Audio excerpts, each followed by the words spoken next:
Berita Sumsel 24 jam hari ini. Memasuki musim kemarau tahun ini, warga Kecamatan Banyuasin 3 mulai kesulitan air bersih untuk memenuhi kebutuhan sehari-hari. Pasalnya sumur milik warga sudah mulai mengering, sementara air bersih dari PDAM Tirta Betua Pangkalan Balai hanya mengalir seminggu sekali. Itu pun air yang dikucurkan sangat sedikit. Memasuki musim kemarau tahun ini, warga Kecamatan Banyuasin 3, Kabupaten Banyuasin mulai kesulitan air bersih untuk memenuhi kebutuhan sehari-hari. Pasalnya, sumur milik warga sudah mulai mengering, sementara air bersih dari PDAM Tirta Betua ke Pangkalan Balai hanya mengalir seminggu sekali, itu pun air yang dikucurkan sangat sedikit. Safik, warga Kayu Arak Kuning, mengaku jika air bersih dari sumurnya sudah mulai mengering, sehingga untuk memenuhi kebutuhan rumah tangga, dia terpaksa harus mencari sumber mata air tempat lain. Penderitaan warga kian bertambah karena air bersih pasokan PDAM Tirta Betua terkadang tidak mengalir. Akibatnya sejumlah warga membeli air dengan harga Rp5.000 per derigen, bahkan ada yang terpaksa memakai air galon. Warga berharap ada solusi dari pemerintah Kabupaten Banyuasin minimal menyalurkan bantuan air bersih kepada masyarakat, karena dikhawatirkan keadaan seperti ini akan berlangsung lama. Reporter dan juru kamera Budi Alamsah, palpres.com.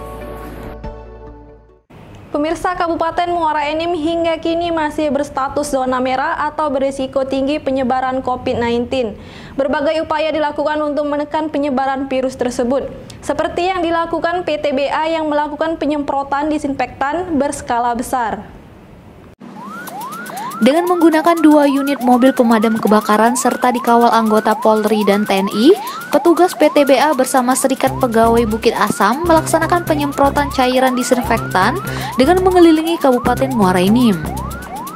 Manajer Humas Komunikasi dan Administrasi Korporat, Iko Gusman, mengatakan penyemprotan disinfektan ini difokuskan di Kelurahan Tanjung Enim, Kecamatan Lawang Kidul, Muara Enim.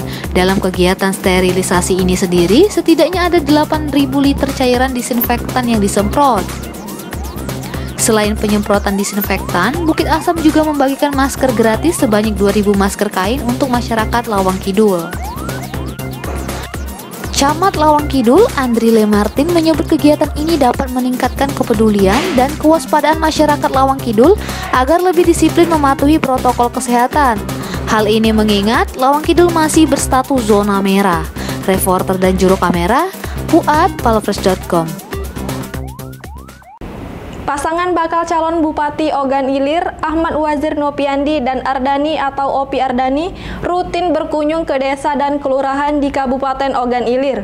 Selain menjalin silaturahmi dengan warga, Opi Ardani juga memberikan bantuan sembako. Sudah hampir 1 pekan lebih, pasangan bakal calon Bupati Ahmad Wazir Nopiandi dan Wakil Bupati Ardani mengelilingi desa dan kelurahan yang ada di Kabupaten Ogan Ilir. Seakan tidak pernah lelah untuk menyapa masyarakat, setidaknya sudah ada 220 desa dan kelurahan yang disambangi Opi Ardani. Opi juga dalam sambutannya mempunyai keyakinan yang besar bahwa musibah yang pernah diterimanya adalah cobaan bagi dirinya. Meski begitu, dia menilai musibah akan memperkuat tekadnya untuk membangkitkan dan memimpin kembali Kabupaten Ogan Ilir. Dalam setiap kunjungan, Opi juga menyerahkan bantuan sembako berupa 5 kg beras, minyak, gandum, dan gula. Reporter dan juru kamera, Wijan, palpres.com. Berita terakhir Sumsel 24 jam hari ini. Asosiasi Rias Pengantin Modifikasi dan Modern Indonesia Katalia hingga kini ada di seluruh wilayah di Sumatera Selatan.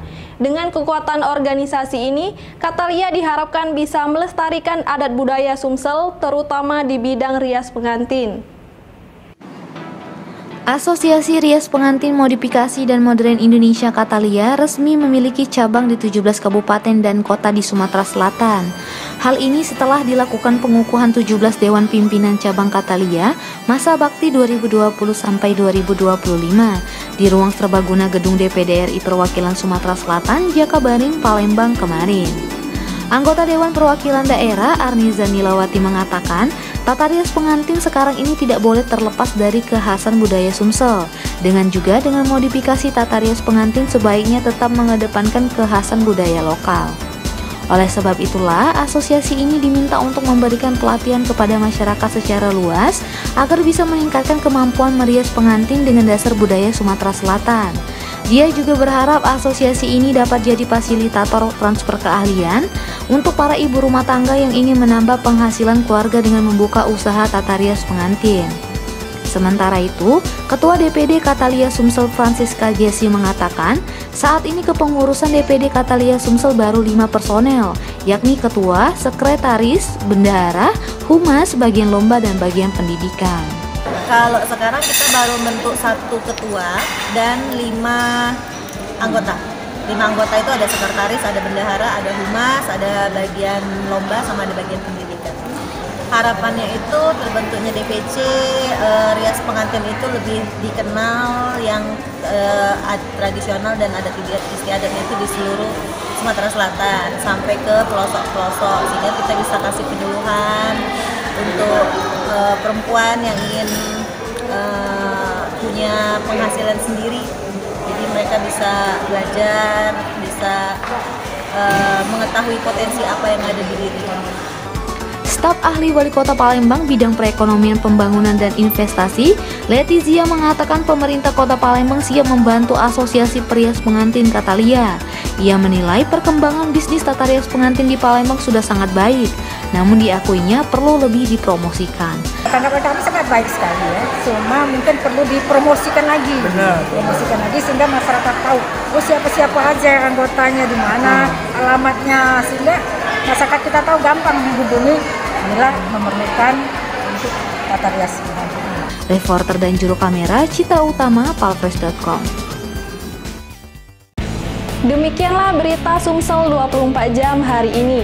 Saya Sri Depi, sampai jumpa.